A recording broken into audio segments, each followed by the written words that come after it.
Good morning. Morning. Pastor Duncan gives his apologies. He's working today.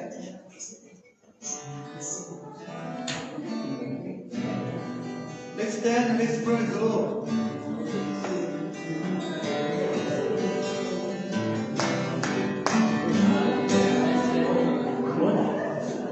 I don't know what you're going to do, but I came to praise the Lord. I don't know what you're going to do. I came to praise the Lord. I don't know what you're going to do. I came to praise the Lord.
Thank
you.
is lifting me.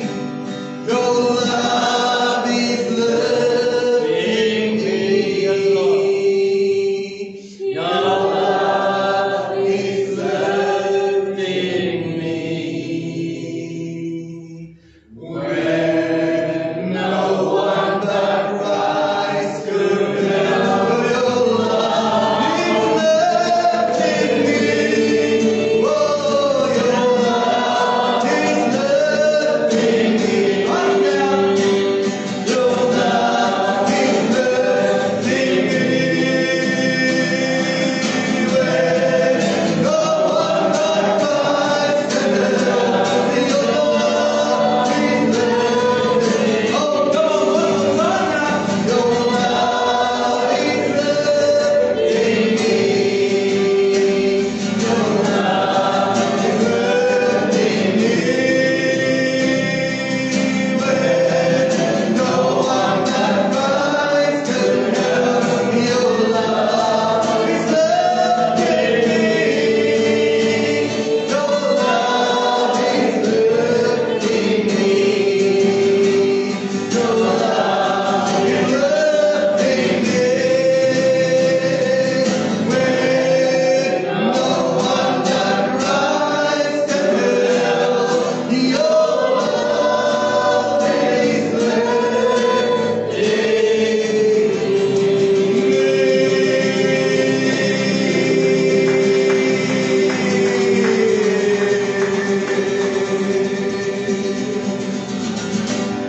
So I lift my hand to my coming King, to the great I am. To you I sing,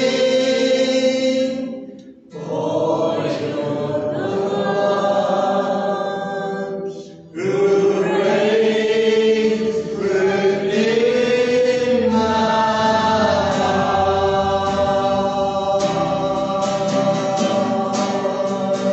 And I will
give glory to God.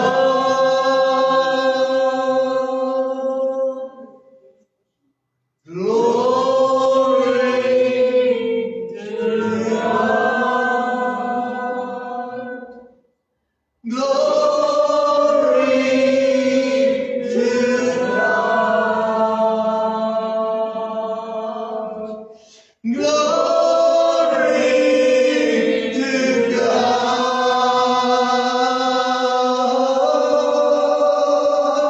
Sing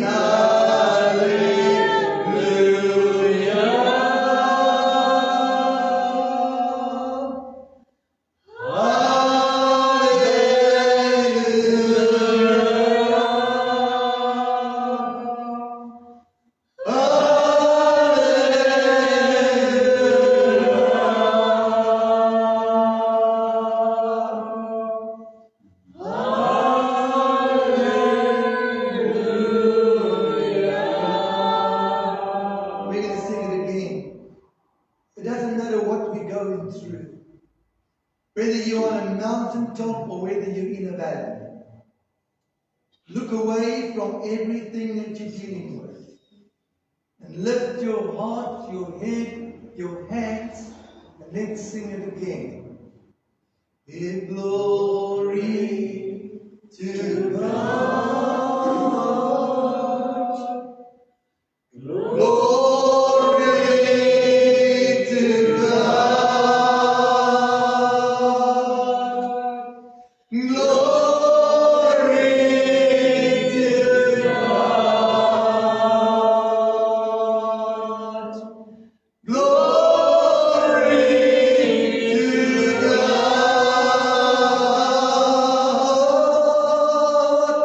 Sing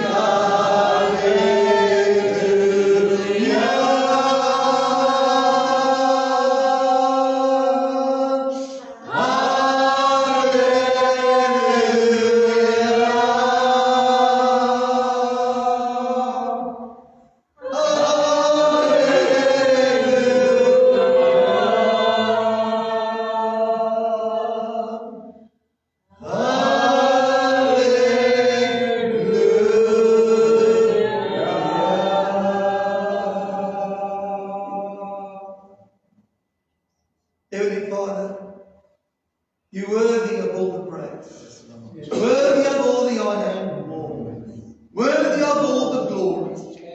We bless you, we love you, we worship you, we magnify you, we honor you. Thank you, Lord, for your presence. You inhabit the praises of your people. Come into our midst and be Lord in every area of our lives. We surrender, God. We hand our lives over to you. Let your will be done on earth as it is in heaven. In Jesus' name we pray. Amen. Amen. Be seated.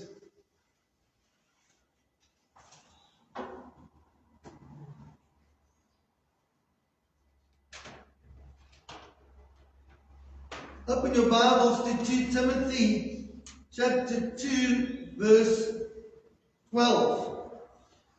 We are continuing our series on hope, and this morning we're looking at the hope of reigning. The hope of reigning. 2 Timothy chapter 2 verse 12. Come on, who would like to reign? Yeah, all of us. Look at this verse. 2 Timothy chapter 2 verse 12. If we suffer. Notice that I asked who wants to reign, and you all put your hands up. I want to reign. But did you see this? If we suffer. If I asked who wants to suffer, not many hands will go up. Church, you can't have the one without the other.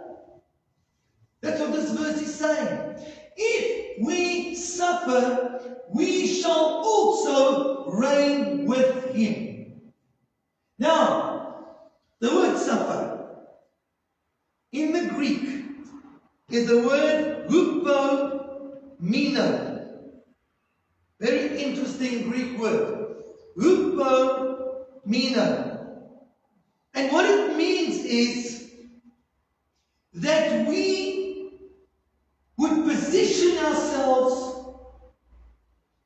that if there is suffering, that we will submit to it, especially if it's out of our control.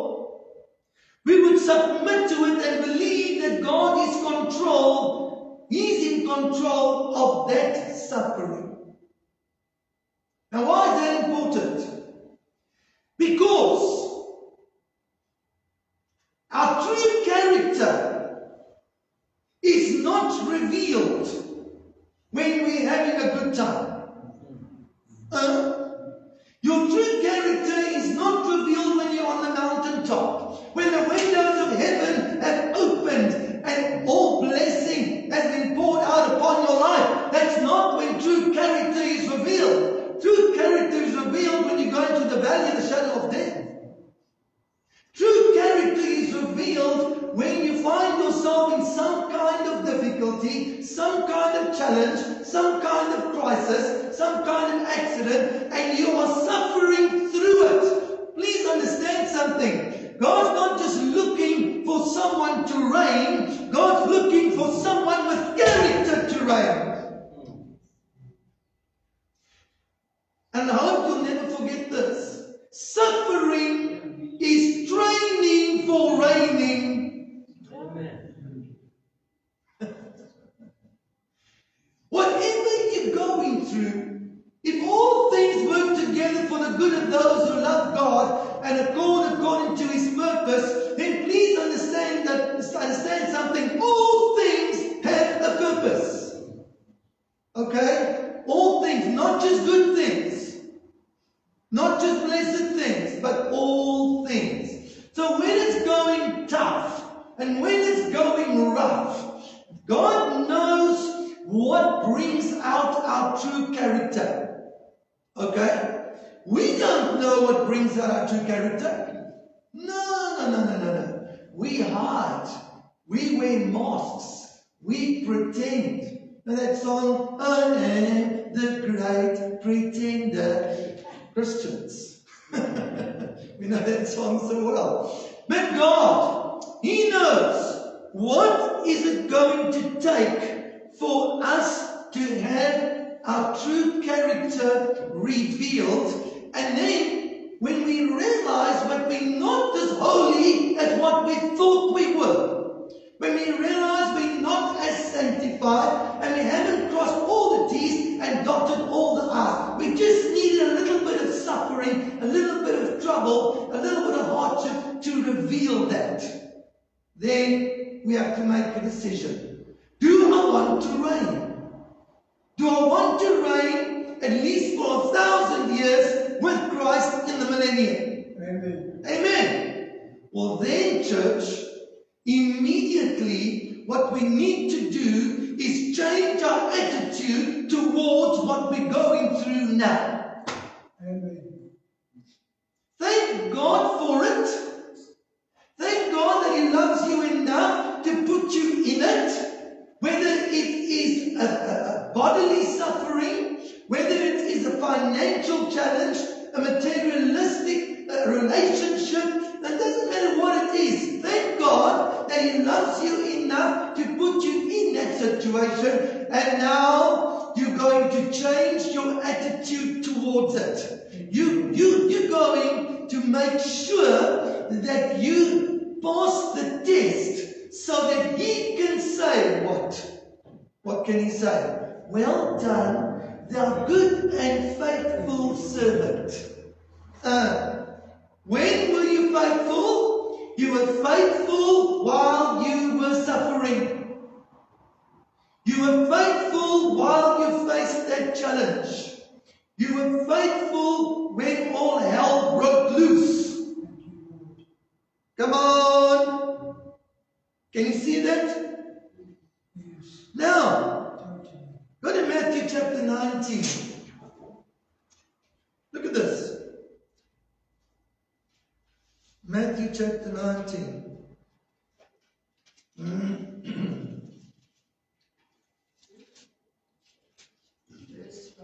Matthew chapter 19, verse 28.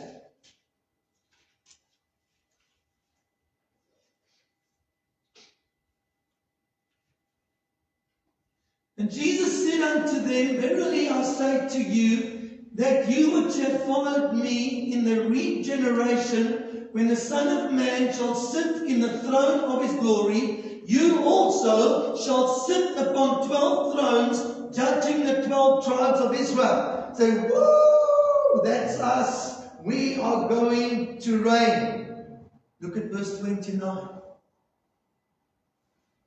Everyone that has forsaken houses, or brethren, or sisters, or father, or mother, or wife, or children, or lands, for my name's sake, shall receive 100-fold, and shall inherit everlasting life. Thank you, Lord.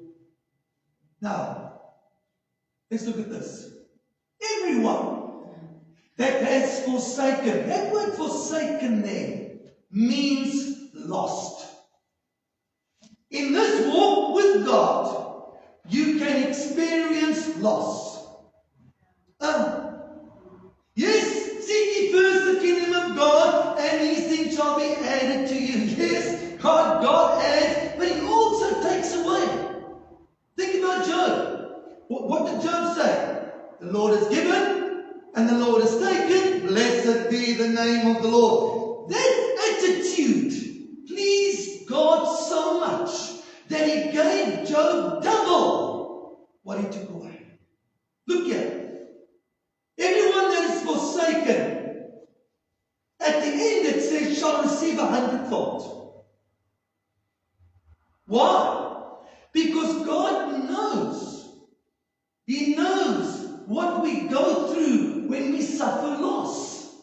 He knows. But what He's looking for is the right character trait. He's looking for the right attitude. Remember with Job, after Job had lost everything except his wife.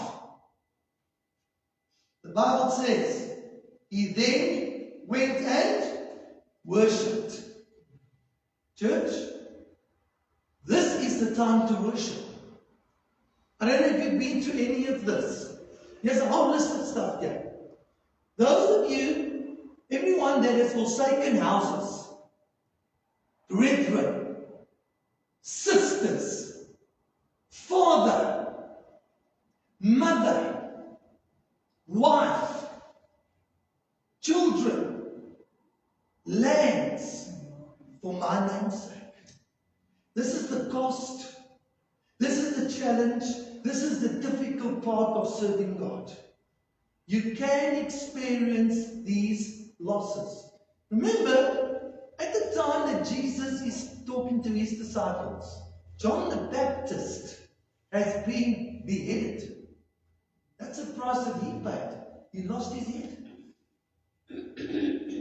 Jesus is saying, if you're going to follow me and you're going to serve me, then be prepared. This is what can happen to you. And what would happen is they would arrest the Christians. And they would say to them, we're taking your house unless you denounce Christ. We're taking your family, brothers and sisters. We'll kill your father.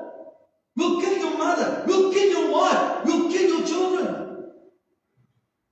They would use all of these things as weapons and say, if you do not denounce Christ, we're going to strip you of all of that.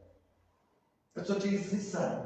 Everyone that has forsaken houses, or brethren, or sisters, or father, or mother, or wife, or children, or lands, for my name's sake, shall receive 100-fold and shall inherit everlasting life. You see, here's wisdom, church. If God can take all of that away at any time, which He can, well, here's a question. then who owns it? He owns the houses, He owns the brethren, He owns your sisters, He owns your father, your mother, owns your wife. Angel, God owns you. Owns your wife, children, He owns it all. And if He owns it all, then He can take it away because it's His. Well, here's the question. How much of what we have we got some kind of deceptive mindset that it's mine? That's my house. That's my family. That's my sister. That's my father. That's my mother. That's my wife. That's my children. That's my lands. No, it belongs to God. See, if you say it's yours, and then you lose it, you're going to write the character test. I've met Christians that didn't understand this, and they lost stuff. I'm dealing with Christians that have got sick in their body, and as they've got sick in their body, they become bitter in their hearts. Now they don't want to go to church anymore, and they don't want to serve God anymore. Since when? Since when, church, do we place conditions on serving God? That we will serve God, we will go to church, we will love God, we will do on condition that He makes us keep all this. No. Here's the truth. If you have any of this, it's just a bonus. But here's wisdom. Hold on to it loosely. Don't dare claim it as yours. He owns everything. Yes. He is Lord. And He allows us to use all that's listed there. And we have got to let go and let God. But remember, He gives us hope. Isn't it interesting what Jesus did here? He doesn't mention this first. He mentioned the second. Just go back to verse 28. And Jesus said to them, verily I say unto you that you would have followed me. Now here's a key word. In the regeneration. You see that word? You know what that word means? That is not now. We are not in a regeneration season now. The regeneration season is the millennium. That's when God is going to change things.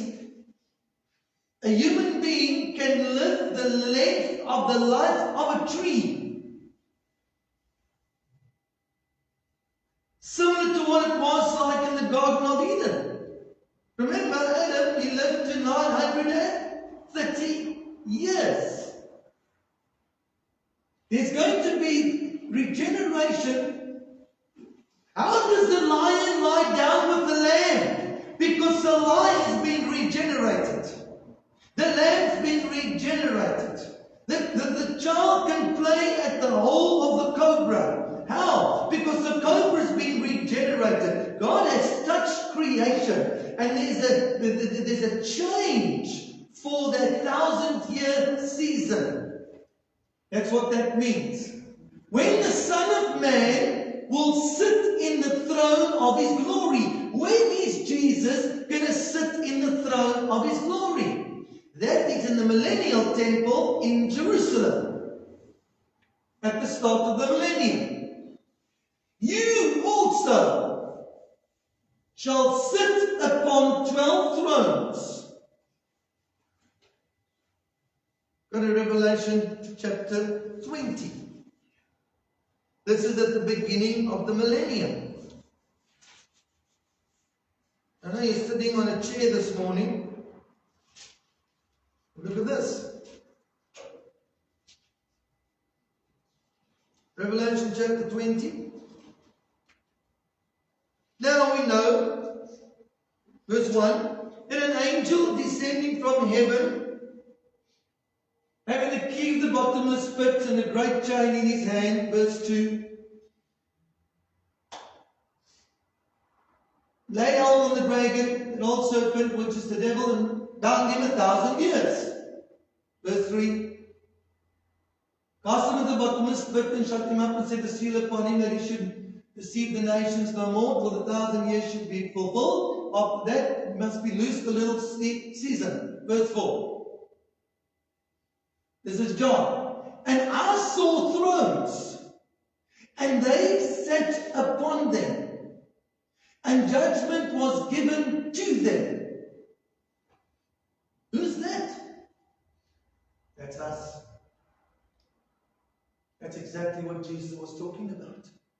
The church, Christians. We are going to return with Jesus when he comes and lands on the Mount of Olives. And we're going to go into the millennium with him. And we are going to be sitting on thrones. Why? Because we're going to be reigning. We are going to be reigning. We're going to reign with Jesus for 1,000 years. Here's the balance. What Jesus is saying, if you understand this, you'll be able to handle loss. You'll be able to handle sickness. You'll be able to handle a breakup in the family. You'll be able to handle if your spouse chooses to divorce you. You'll be able to handle if you get retrenched. You'll be able to handle if you get arrested for preaching the gospel. Whatever you and I go through, we can handle it if we have this knowledge that we have a promise from God that in the future we are going to reign. Here's a sobering question, church. Do we wake up every morning reign conscious? Absolutely. Reign conscious. Remember, we set our minds on things above. This is God's heart, this is God's will, and this is why we pray. Notice what it says there. You don't have to go there, but back in Matthew chapter 19 verse 28, it said, we will reign. That word judge there means rule and reign over Israel. That's why we pray for the peace of Jerusalem. That's why we pray for the nation of Israel. Why? Because we're looking to the future. We have a responsibility now to pray for that nation, because as Christians we are going to rule over that nation and over the other sheep nations for 1,000 years. Wow! How awesome is that? Very awesome. That's why we need to have a checkup from the neck up. We need a serious attitude adjustment. That whenever we're facing anything now, realize that we're training for reigning. We're training for reigning. And therefore we need to guard our hearts and not get our hearts in a mess with what's going on in our lives now.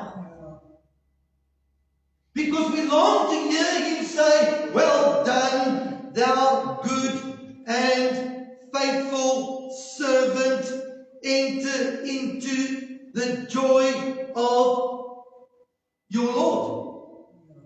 Well done, because you were faithful with little, I will put you in charge of much. Go to Matthew 25 verse 13. Matthew 25 verse 13. Jesus speaking.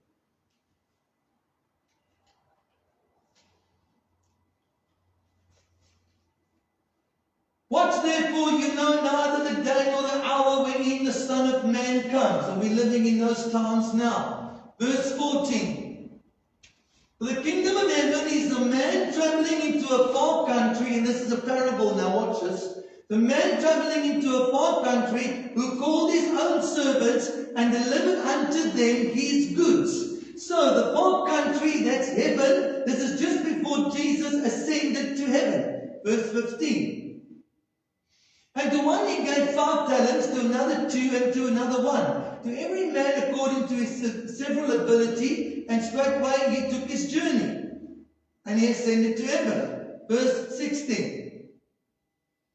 Then he that had received the 5 talents went and traded with the same, and made other 5 talents. Verse 17. Likewise he that received 2 gave another 2. Verse 18. He that had received 1 went and digged in the earth and hid his Lord's money. Verse 19.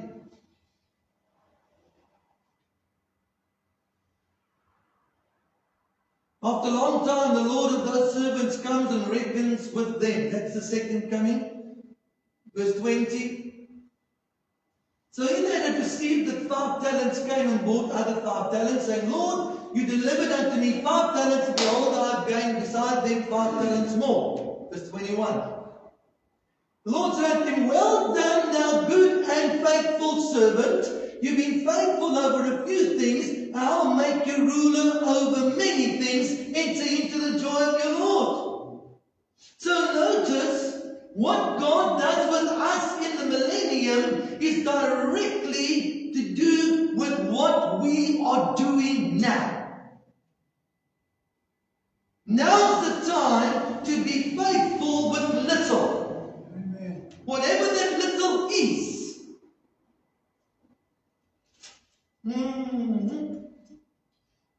Go to Proverbs.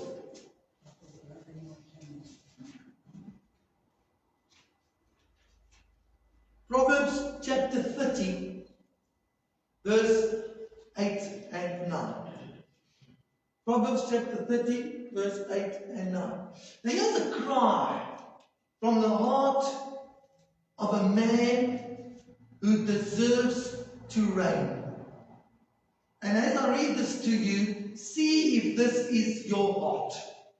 This is the heart that God is looking for. Remove far from me vanity and lies. Wow. Think about that. What is he saying? He's saying, I want to be known as a man of truth or a woman of truth. Therefore, remove pride and remove lies from me. I want to be faithful with the truth. When God says, well done, a good and faithful servant, the first thing here, be faithful with the truth. The gospel. Be faithful with the truth. Jesus said, I am the way and the truth and the life. The truth is also a person. Okay? You can never be faithful with the truth if you've not accepted Jesus Christ as your Lord and Savior. He's the truth. The truth is a person. Now, look at this. Give me neither poverty nor riches. This is the cry from this man's heart. Give me neither poverty nor give me riches. He says, feed me with food convenient for me. And the word convenient means that is necessary. That is necessary. This man knows something. Watch. This man knows something. God has opened this man's eyes. Watch. Only feed me what is necessary. Verse 9. Lest I be full and deny you, and say, who is the Lord? Wow. Church, listen. God knows how much we need to keep us faithful. Did you hear me? God knows how much we need to keep us faithful. You see, God wants to say, well done, thou good and faithful servant. We don't know. We don't know what it takes to stay faithful. We don't know when the line gets crossed and we can shift from faithfulness to being unfaithful because you've got too much. What happened to the Laodicean church? Why did they say, we have become rich and we have got everything and we need nothing? Compared to this man, he knows that if he's got too much, he'll deny God and say, who is the Lord? Then he says, if I'm poor and I steal, I will then take the name of the Lord in vain. This is the potential in the old nature. We can't handle too much and we can't live with too little. And God says, I want you to be faithful with what? Little. That takes character. It takes character to be faithful with little. 1 Timothy chapter 6, verse 6 to 8. Paul writes to Timothy,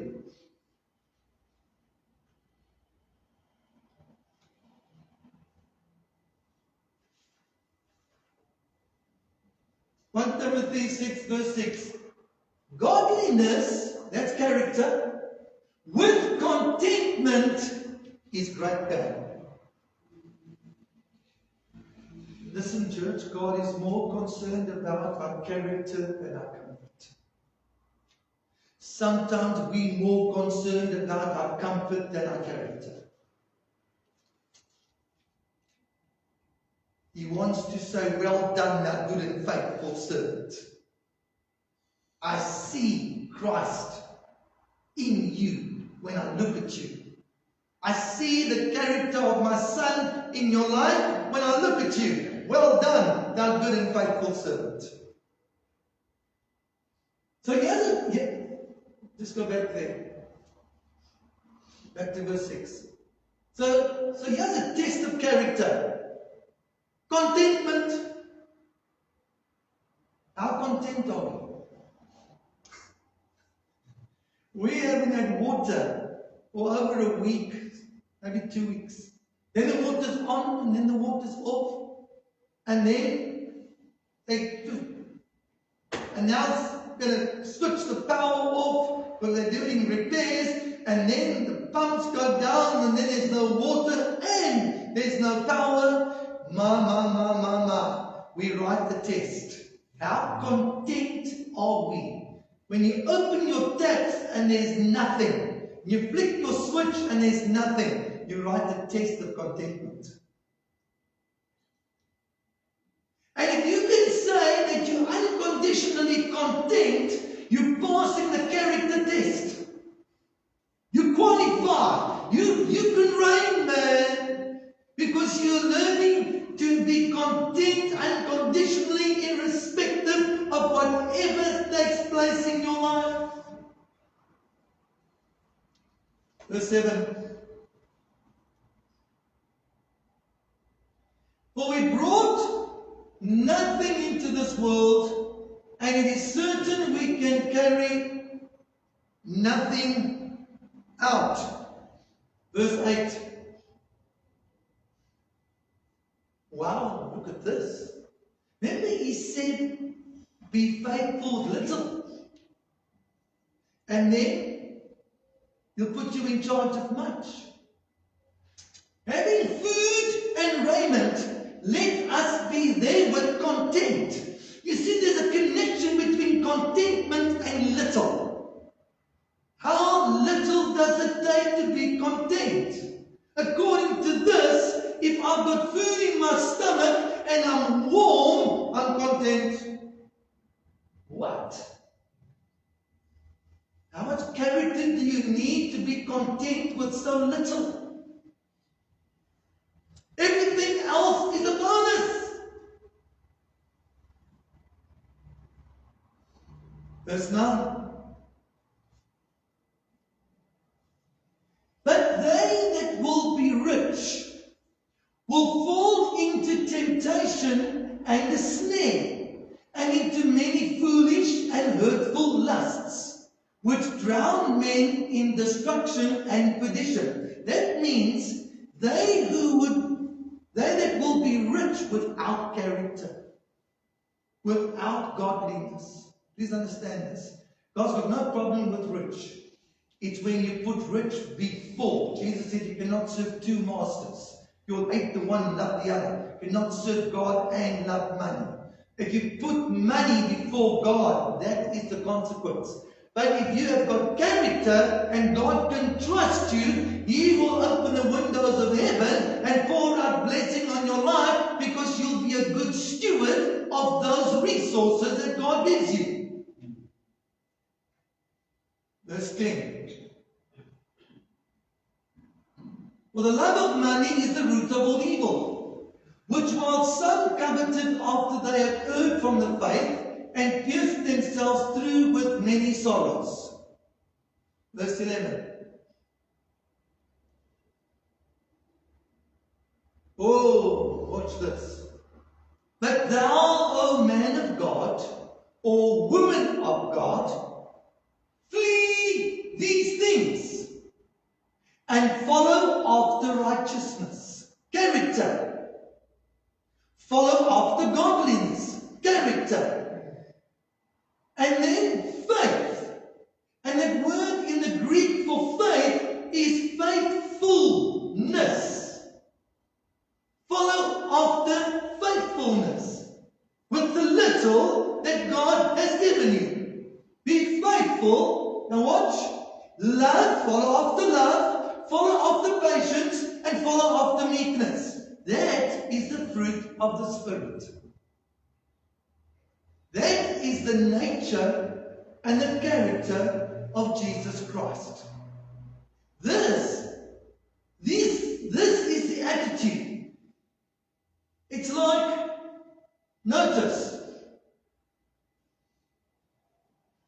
when I'm in trouble,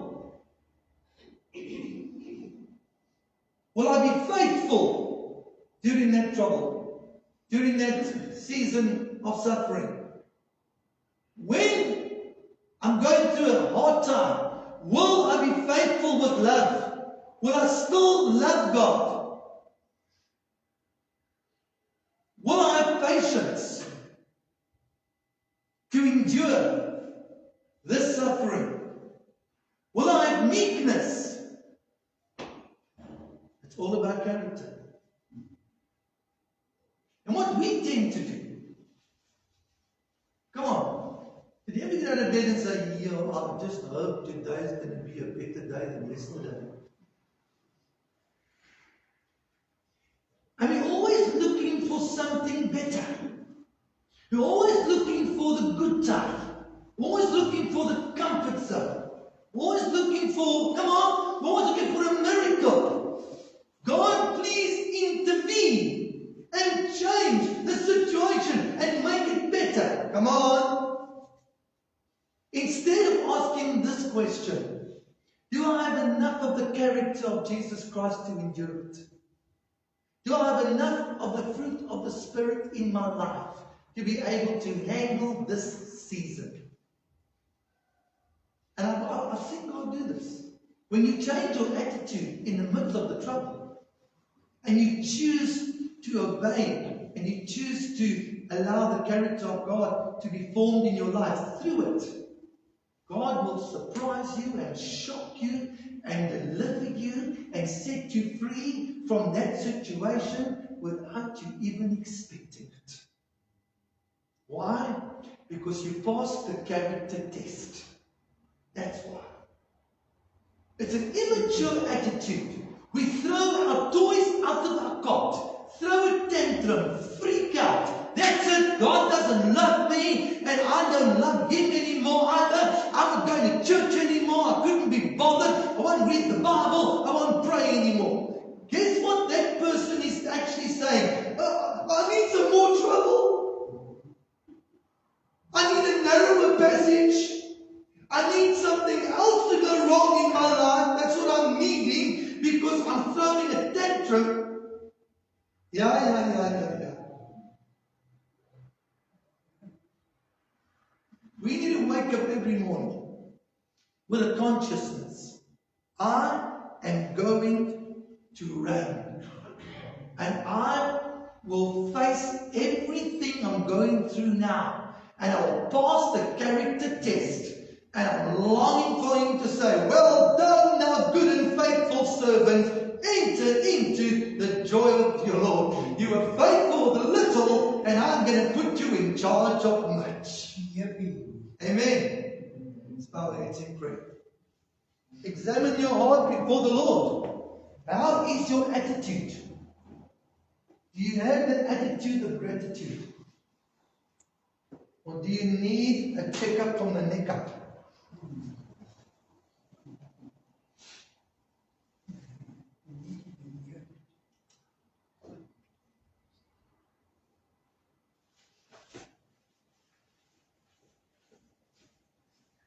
Make sure your conscience is clear before God, amen.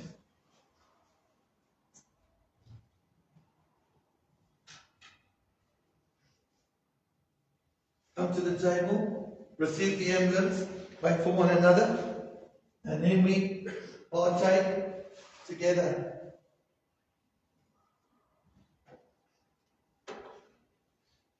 Come on to worship.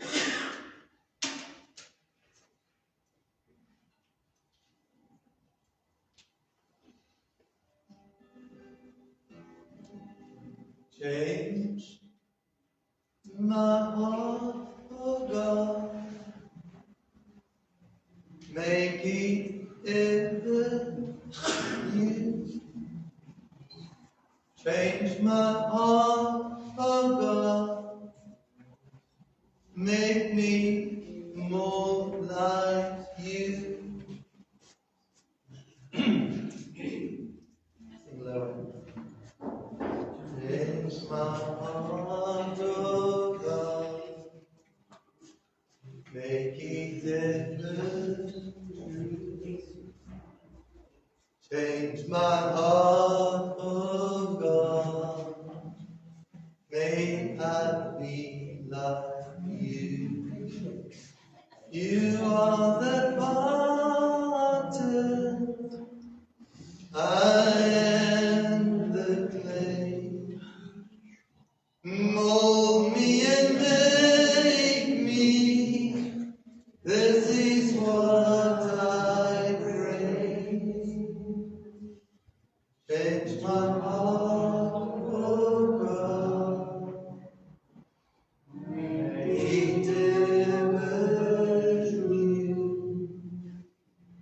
Change my heart, oh God.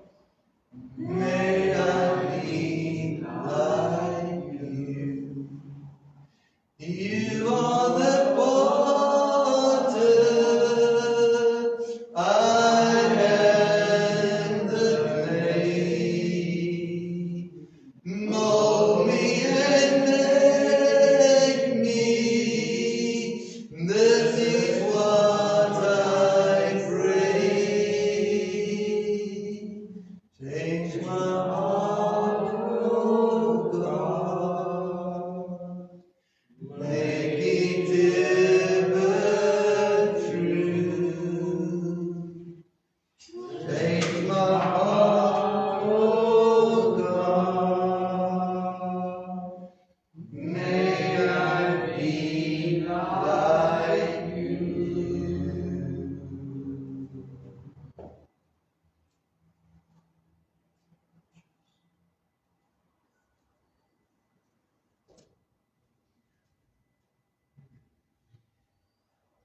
Heavenly Father, we long to hear you say, well done, thou good and faithful servant.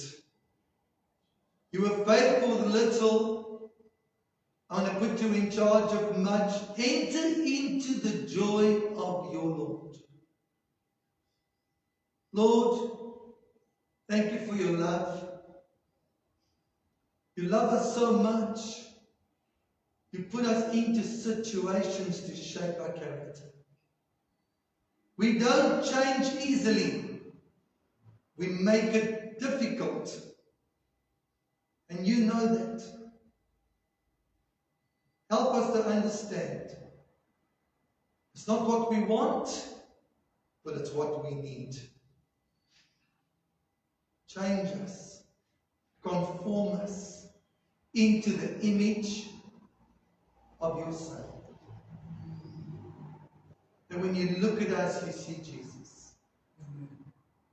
And thank you for Jesus. Thank you, Lord, you loved us so much. You put your Son on the cross.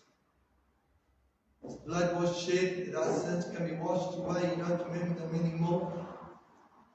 We can trust you to meet our deepest needs, spirit, soul, and body. And thank you that you're coming to fetch us, to take us with you to heaven, to reign with you for eternity. Let's partake with grateful hearts.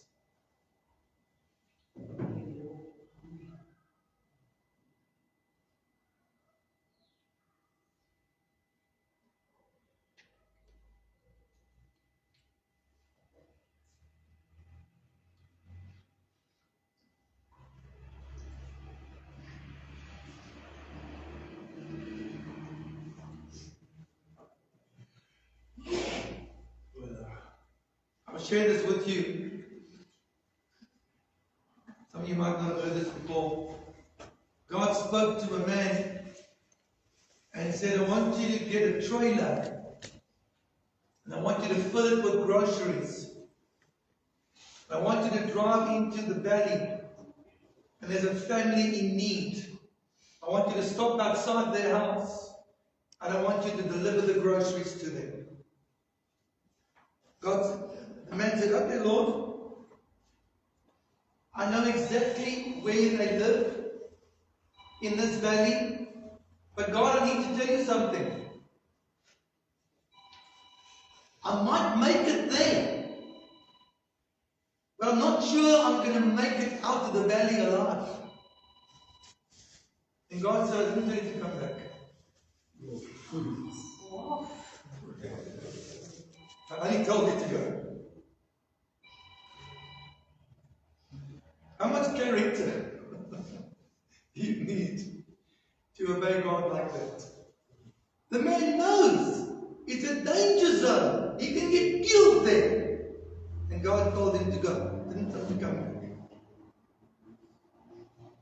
Wow. We want to bargain with God. I'll go, but I better come back alive. Like when you went to the northern areas, you could take Lawrence and then with you. The first time, remember, he didn't want to go to the northern areas. Alone. Yeah. Yeah. All right. Any birthdays?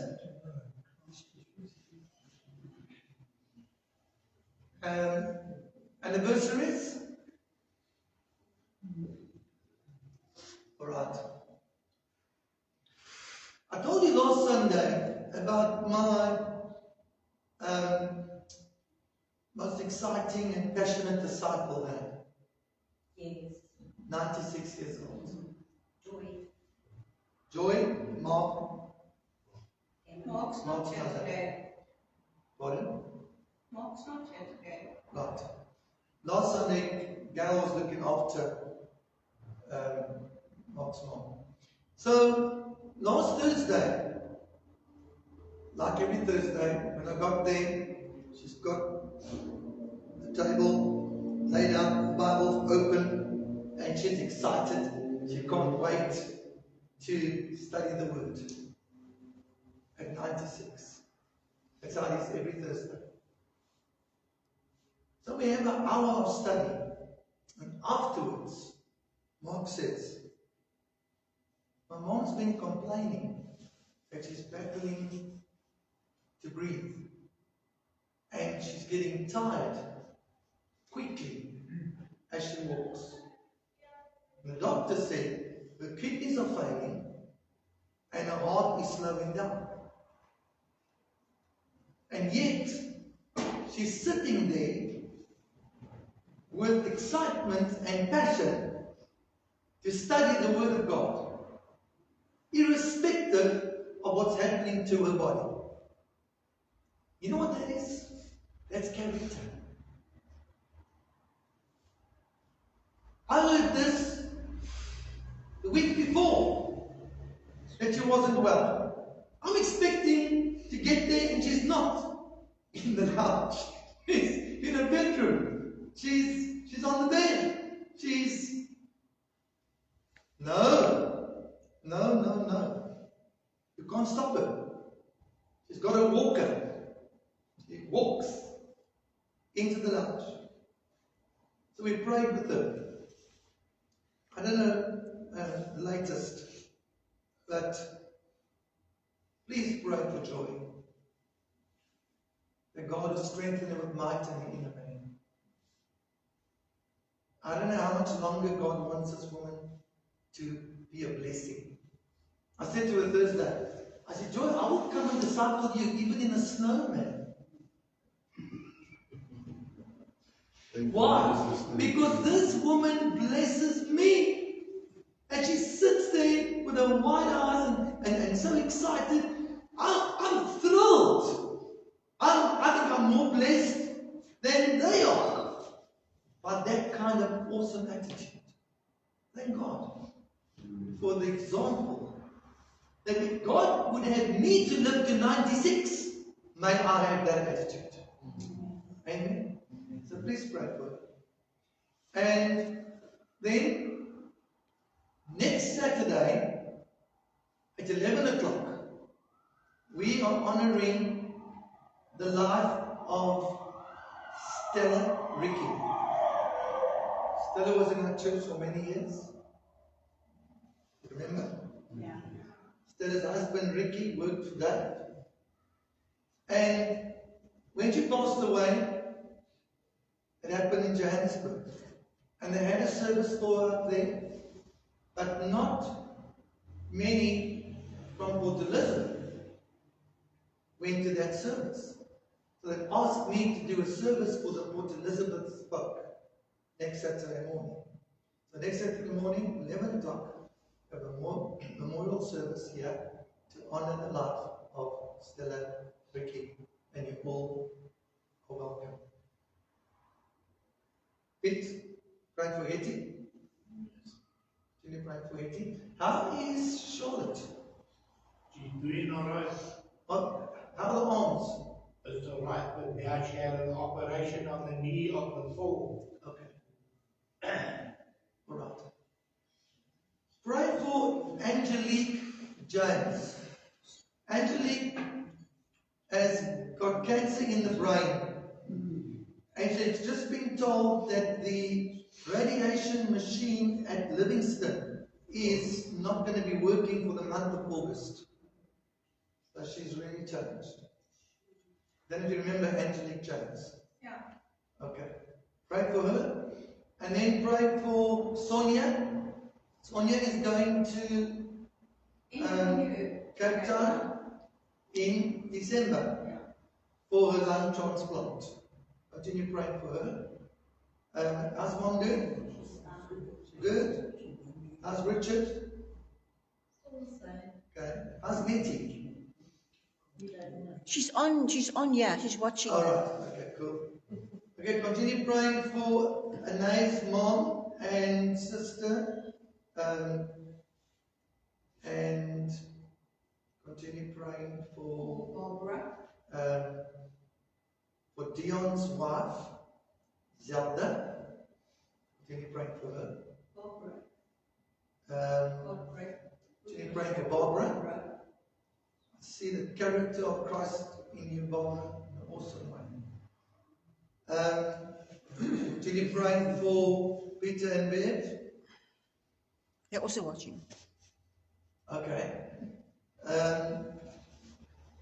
Any needs? Pray for good. Pray for Pastor Good. He's been diagnosed with lung cancer. Pray for me. And let's keep praying for the municipality and Yes. also our government. Yes. We really need leaders that are Christ-centered, Christ-focused. Yes. Want to do things for our nation and serve our nation. Amen. And also let's pray for the Middle East, Israel, Iran, and America. Yeah.